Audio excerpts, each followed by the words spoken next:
வணக்கம். உலகம் முழுவதும் நடந்த நிகழ்வுகளின் தொகுப்புகளை சில நொடிகளில் உங்கள் கண்முன்னே நிறுத்தும் டாப் 20 செய்திகள்.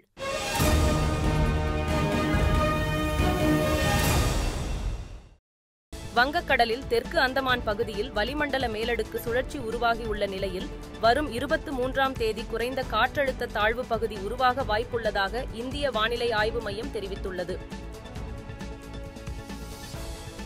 கிருஷ்ணகிரி மாவட்டத்தில் நடைபெற்ற அதிமுக ஆலோசனைக் கூட்டத்தில் பேசிய அதிமுக துணை பொதுச் செயலாளர் கே.பி. முனுசாமி, திமுக அரசு 1000 ரூபாய் வழங்குவது வருகின்ற தேர்தலுக்கு மக்களுக்கு தரக்கூடிய லஞ்சம் என கடுமையாக விமர்சித்துள்ளார்.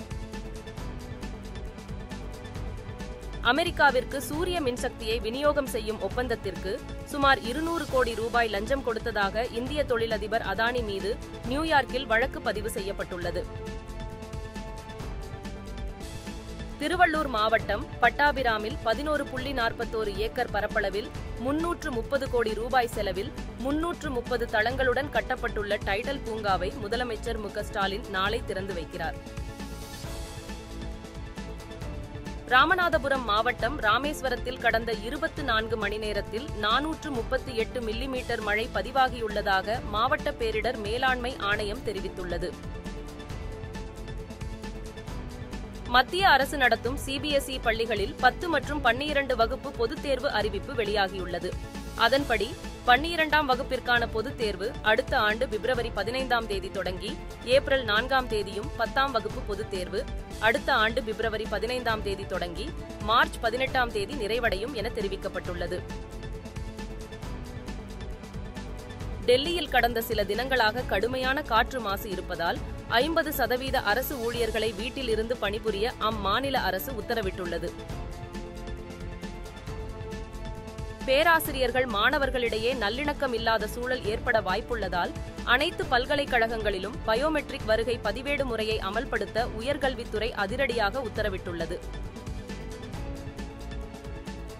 திருவள்ளூர் மாவட்டம் கும்மிடிப்பூண்டி அடுத்து உள்ள புதுப்பேட்டையில் சாதம் வடிக்கும் போது சூடான கஞ்சியை மேலே ஊற்றிக்கொண்ட பீகார் தொழிலாளியின் 16 வயது மகள் சிகிச்சை பலனின்றி பரிதாபமாக உயிரிழந்துள்ளார்.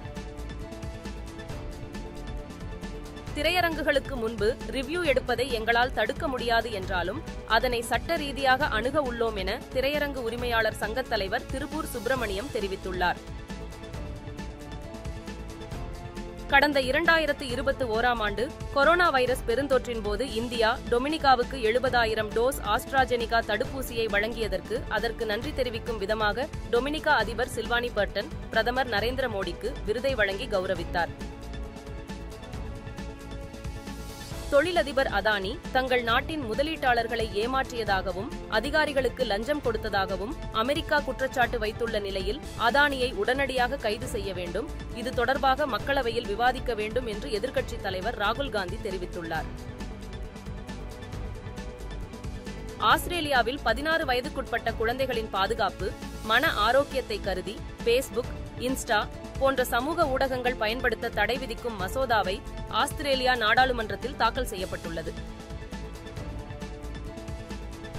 கம்போடியா, மியான்மர், லாவேஸ் ஆகிய நாடுகளில் இருந்து இந்தியாவின் சைபர் குற்றங்களில் ஈடுபட்டுள்ள 17,000 வாட்ஸ்அப் கணக்குகளை மத்திய அரசு முடக்கியுள்ளது.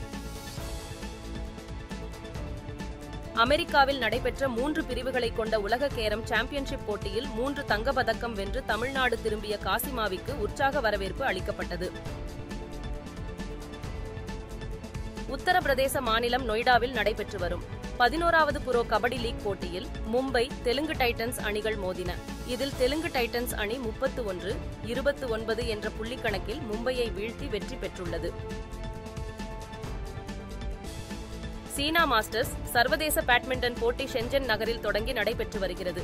இதில் பெண்கள் ஒற்றையர் பிரிவு முதல் சுற்றில் இந்தியாவை சேர்ந்த பி.வி. சிந்து தாய்லாந்து வீராங்கனை பூசானை 21-17, 21-19 என்று வென்று அடுத்த சுற்றுக்கு முன்னேறியுள்ளார்.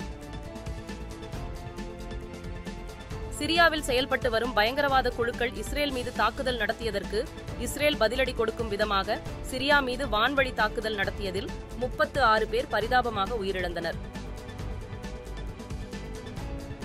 நிஜார் கொலை குறித்த கனடா ஊடக அறிக்கைக்கு பதிலடி கொடுக்கும் வகையில் மத்திய வெளியுறவுத்துறை அமைச்சகம் வெளியிட்டுள்ள அறிக்கையில், கனடா அரசாங்கம் ஆதாரம் இல்லாமல் ஒரு செய்தித்தாளில் கூறப்படும் கேலிக்குரிய அறிக்கைகளை நிராகரிக்க வேண்டும். இதுபோன்ற அவதூறு பிரசாரங்களால் சிதைந்திருக்கும் இரு நாட்டு உறவுகளை மேலும் சேதப்படுத்தும் என எச்சரிக்கை விடுத்துள்ளது. அண்மையில் வெளியான அமரன் படத்தில் சாய் பல்லவி வரும் காட்சியில் பொறியியல் மாணவன் வாகீசனின் கைபேசி எண்ணை காட்சிப்படுத்தப்பட்டதால் அவருக்கு தினந்தோறும் அழைப்புகள் வருவதால் மனவேதனை அடைந்த அவர் பட நிறுவனத்திடம் 1.5 கோடி இழப்பீடு கேட்டு நோட்டீஸ் அனுப்பியுள்ளார். இத்துடன் டாப் 20 செய்திகள் நிறைவு பெறுகிறது. உலகில் நடக்கும் நிகழ்வுகளை துல்லியமாக தெரிந்து கொள்ள பாருங்கள் AI இன் டாப் 20 செய்திகள்.